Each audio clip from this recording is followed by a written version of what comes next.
आज अपन मनु इस संदर्भ में आगे देखते हैं। अपन ने महर्षि मनु और मनु का प्रभाव का पिछले अपने लेक्चर में देखा था, और आज अपन देख रहे हैं मनु कौन था।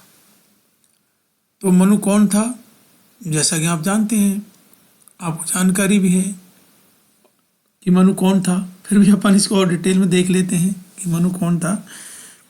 तो प्रसिद्ध धर्मशास्त्र को, जो कि सामाजिक संगठन, क्योंकि ये जो मनुस्मृति है ये सामाजिक संगठन पर बहुत महत्व देती है, तो सामाजिक संगठन से संबंधित प्राचीनतम ज्ञान कृति है।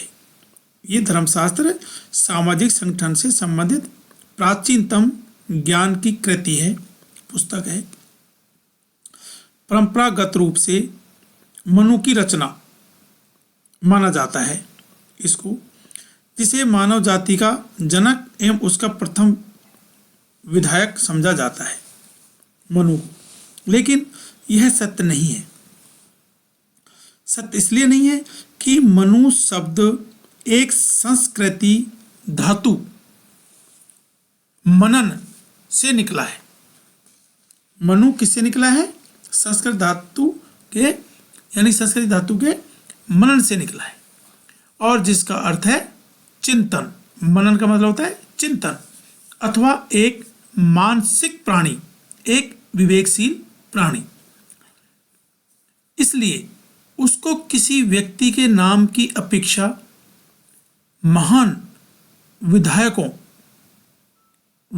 का मतलब यह होता है कानून निर्माण करने वालों या समाज को दिशा देने वालों अथवा स्मृतिकारों को प्रदान की गई एक उपाधि समझना ही अधिक अच्छा होगा।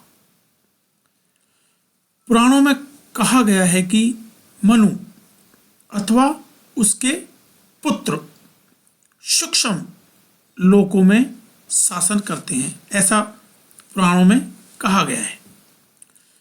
तैत्तिरीय संहिता में मानव जाति को मनु की संतान कहा गया है, यानी ये जो मानव प्रजा है ये मनु की है, ऐसा कहा गया है।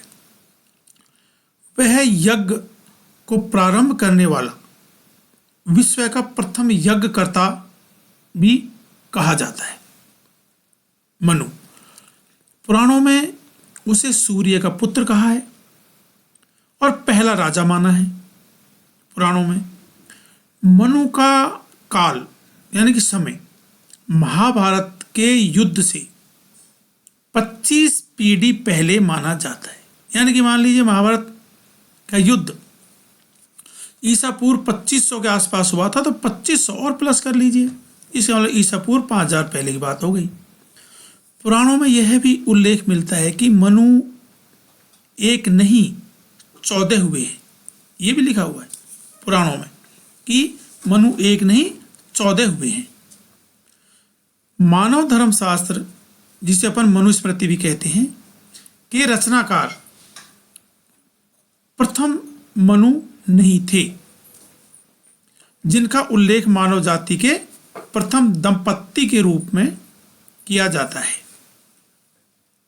निश्चित रूप से मनु स्मृति की रचना मनुओं की एक लंबी श्रृंखला ने की है।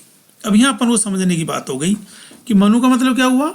मनन, यानी कि मानसिक प्राणी, यानी कि वो एक व्यक्ति जो ज्ञान रखता है और समाज को दिशा देता है। लेकिन ऐसे एक नहीं अनेक व्यक्ति हुए, जिनके बारे में अपन कहते हैं कि ऐसे 14 मनु हुए।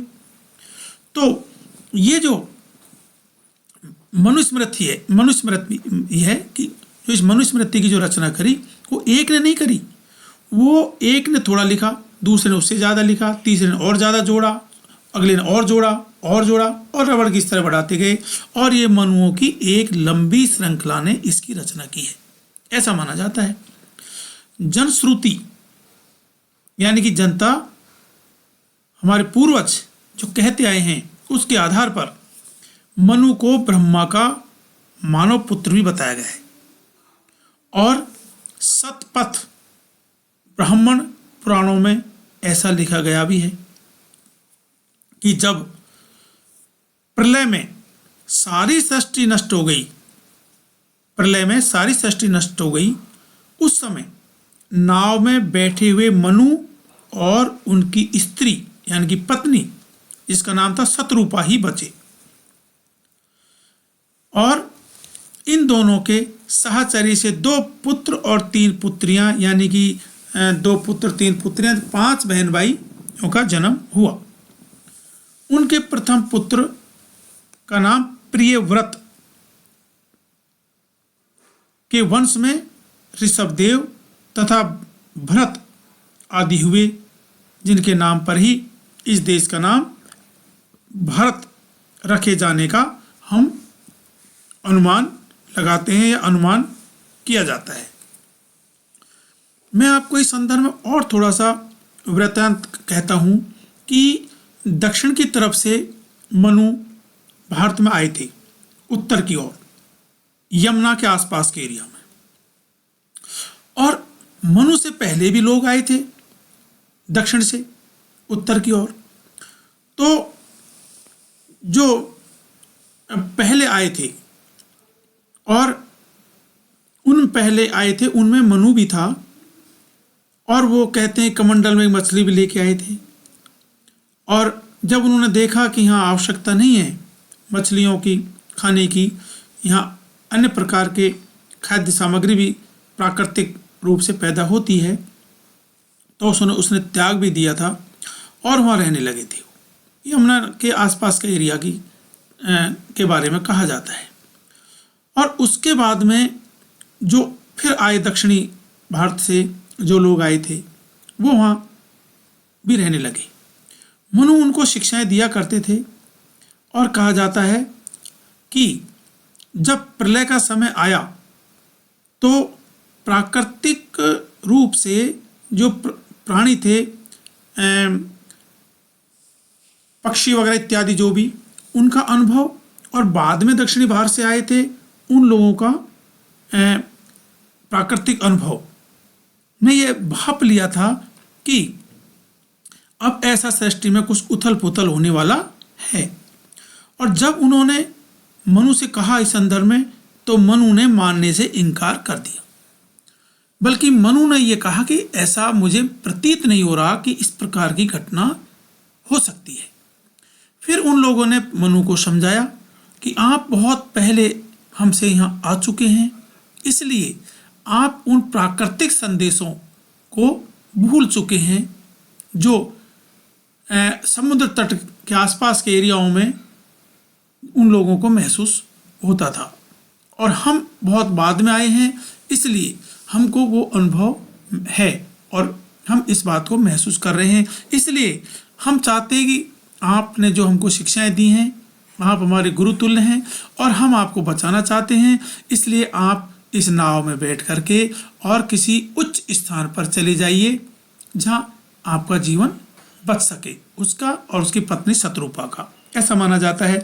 और इस तरीके से जो लोगों ने उसको प्रेरित किया था, वो लोग भी आदिवासी मूल निवासी हिंदुस्तान के ही लोग थे, जिन्होंने मनु के लिए इस प्रकार से सुरक्षित स्थान उपलब्ध कराने के लिए चेष्टा की थी।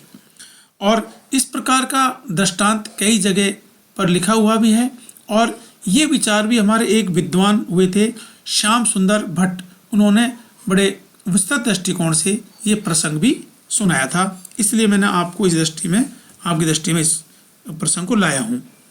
आगे अपन देखते हैं कि जो उनके पुत्र हुए थे प्रियव्रत, और उनके वंश में ही ये ऋषभदेव और भरत आदि जो लोग हुए थे, और उन्हीं के नाम से हम कहते हैं कि हमारा देश भारत नाम भी उन्हीं के नाम से पड़ा था। ऐसा हमारा ये अनुमान है, अनुमान हम लगाते हैं। उनके दूसरे पुत्र तथा पुत्रियों के कुल में ही महान ऋषि और बलशाली योद्धा हुए। इस प्रकार मनु की संतानों से मानव परिवार की वृद्धि होती चली गई, और समस्त मानव जाति उन्हीं के परिवार की अंश या उन्हीं के वंशज हैं, ऐसा माना जाता है।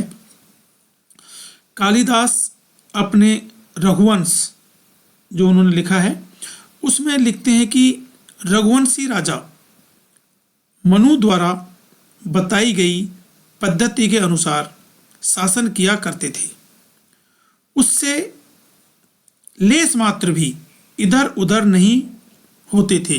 जो उसमें धर्मशास्त्र मनु ने बता दिया था उसी प्रकार से वो आचरण किया करते थे, अपनी शासन व्यवस्था का संचालन किया करते थे। उससे बिल्कुल भी इधर उधर टस से मच वो नहीं होते थे, ऐसा माना गया है। मनु एक प्रतीकात्मक शब्द ही अधिक है। ऋग्वेद में इसे मानव जाति का जनक बताया गया है, तो पुराणों में इसे उसका शिक्षक भी कहा गया है। आज इतना ही।